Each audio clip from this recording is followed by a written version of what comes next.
வணக்கம் நண்பர்களே.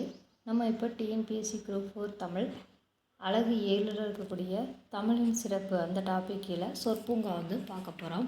அதாவது மொழி அப்படின்றது வளரக்கூடிய தன்மை உடையது. அடிச்சொற்கள்லேருந்து பல சொற்கள் உருவாகுது. இதுதான் மொழியுடைய வளர்ச்சி அப்படின்னு நம்ம சொல்கிறோம். இப்போது இதில் தமிழில் இருக்கக்கூடிய ஓரெழுத்து ஒரு மொழிகள் பற்றி இந்த பாடத்தில் நம்ம பார்க்க போகிறோம். இப்போ தமிழறிந்த தமிழ் பற்றிருக்கக்கூடிய தமிழர் யாருனாலும் கற்க முடியாத நூல் ஒன்று கூட இல்லை, தமிழில் இல்லை அப்படின்னு சொல்கிறாங்க. அதுக்கு காரணம் என்ன அப்படின்னு பார்த்தோம்னா, தமிழ் மொழி செந்தமிழாகவும் செழுந்தமிழாகவும் உயிரோட்ட தமிழாகவும் இருக்கிறதுனால தான் அப்படின்னு சொல்கிறாங்க. தமிழில் சொல் அப்படிங்கிறதுக்கு நெல் அப்படிங்கிற ஒரு பொருள் இருக்குது. இதிலிருந்து தான் சொன்றி சோறு அப்படிங்கிற பொருள்லாம் வந்தது. இப்போ நெல்லில் பதர் இருக்கும், ஆனால் சொல்லில் பதர் இருக்காது அப்படிங்கிறாங்க. தொல்காப்பியர் ஒரு கூற்று சொல்கிறாங்க, எல்லா சொல்லும் பொருள் குறித்தனவே அப்படின்னு சொல்கிறாங்க. எல்லா சொல்லும் பொருள் குறித்தனவே அப்படின்னு தொல்காப்பியர் சொல்கிறாங்க. அப்புறம் மொழி அப்படிங்கிறதுக்கு சொல் அப்படிங்கிற ஒரு பொருள் இருக்குது.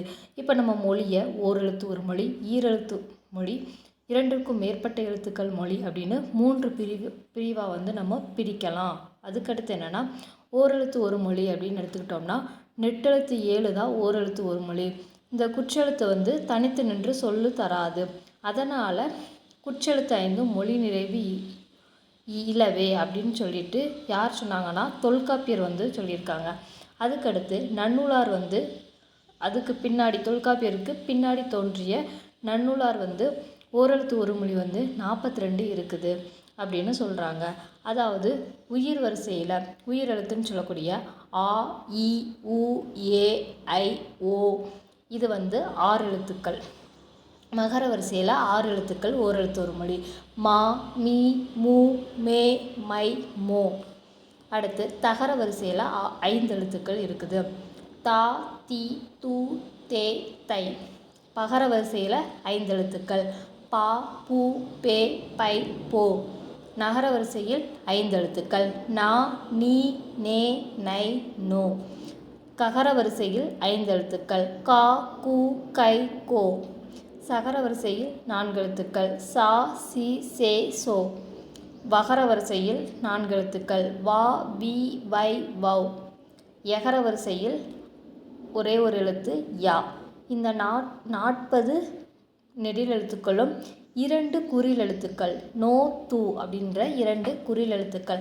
மொத்தம் 42 ஓரெழுத்து ஒரு மொழி இருக்குது அப்படின்னு நன்னூலார் சொல்லியிருக்காங்க. அதுக்கடுத்து பூ அப்படிங்கிற ஓரெழுத்து ஒரு மொழியை நம்ம பார்க்குறோம். அதே மாதிரி கா அப்படிங்கிற ஓரெழுத்து ஒரு மொழியும் இருக்குது. இந்த ரெண்டுமே இணைச்சோம் அப்படின்னா பூங்கா அப்படிங்கிற ஒரு கலைச்சொல் உருவாகுது. அதே மாதிரி யா அப்படிங்கிற ஒரு வினா இருக்குது. யாது, யாவர், யாவன், யாவல், யாங்கு, யாண்டு, யார், யாவை. இப்படி இந்த வினா ஸ்டார்ட் பண்ணுறதுக்கு இடத்துல யா அப்படிங்கிற ஒரு எழுத்து ஓரெழுத்து ஒரு மொழி வருது அப்படின்னு சொல்லிட்டு சொல்கிறாங்க. அதுக்கடுத்து பார்த்தோம் அப்படின்னா ஆ, மா, நீ, மீ, பி, உ, சே, தே. இந்த எழுத்துக்களும் ஓரெழுத்து ஒரு மொழிகள் தான்.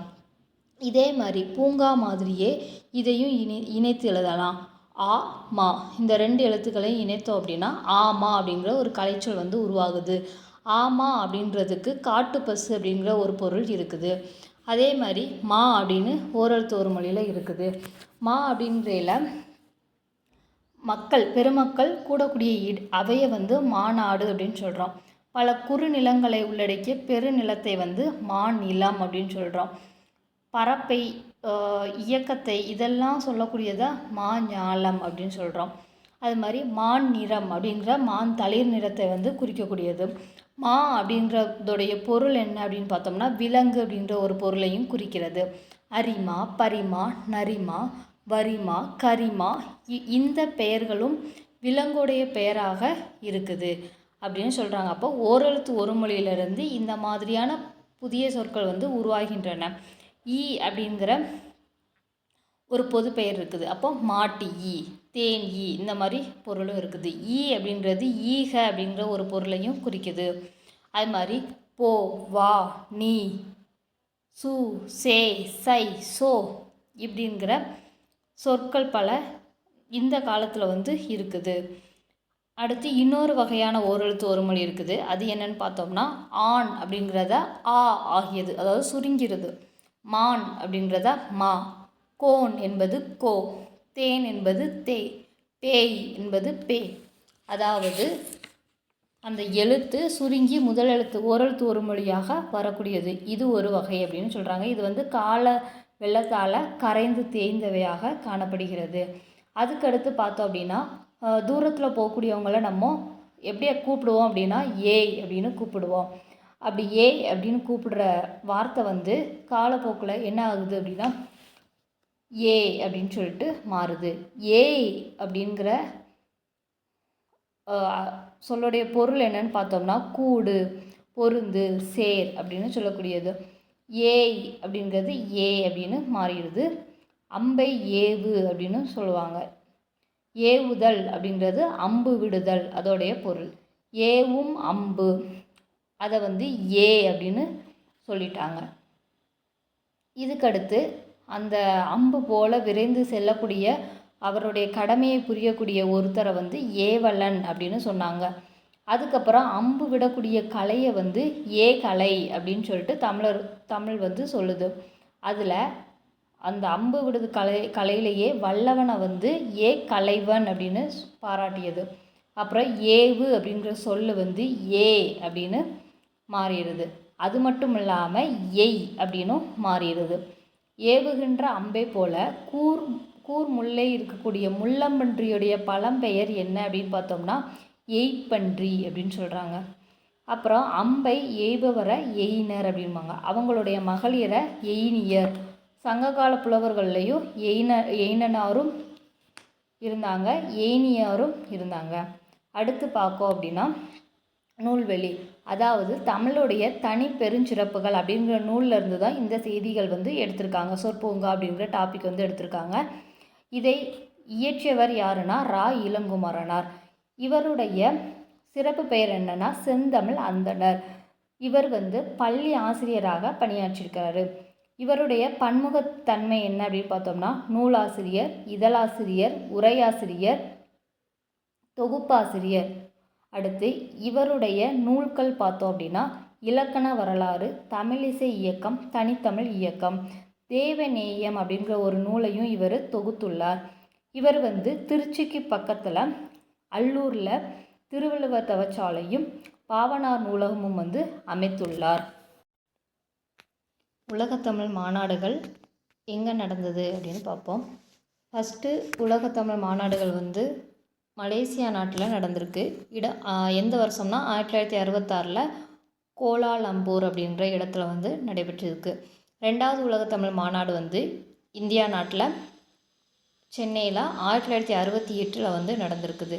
மூணாவது உலகத்தமிழ் மாநாடு வந்து ஃப்ரான்ஸ் நாட்டில் 1970 பாரிஸ் அப்படிங்கிற பிளேஸில் வந்து நடைபெற்றிருக்கு.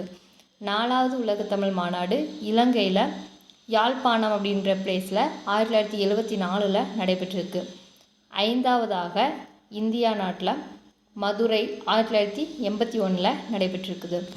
ஆறாவது உலகத்தமிழ் மாநாடு மலேசியாவில் கோலாலம்பூர் அப்படிங்கிற இடத்துல 1987 வந்து நடைபெற்றிருக்குது. அடுத்து ஏழாவது உலகத்தமிழ் மாநாடு வந்து மொரீசியஸ் அப்படிங்கிற இடத்துல தான் 1989 நடைபெற்றிருக்குது. எட்டாவது உலகத்தமிழ் மாநாடு இந்தியாவில் தஞ்சாவூரில் 1995 நடைபெற்றிருக்குது. அடுத்து செம்மொழி மாநாடு வந்து 2010 கோவையில் வந்து நடைபெற்றிருக்குது. உலகத்தமிழ் மாநாடுகள் வந்து இந்தியாவில் 3 தடவை நடைபெற்றிருக்குது. ரெண்டாவது உலகத்தமிழ் மாநாடு வந்து சென்னையிலையும், 5வது உலகத்தமிழ் மாநாடு வந்து மதுரையிலையும், 8வது உலகத்தமிழ் மாநாடு வந்து தஞ்சாவூர்லையும் நடைபெற்றிருக்குது. நன்றி நண்பர்களே.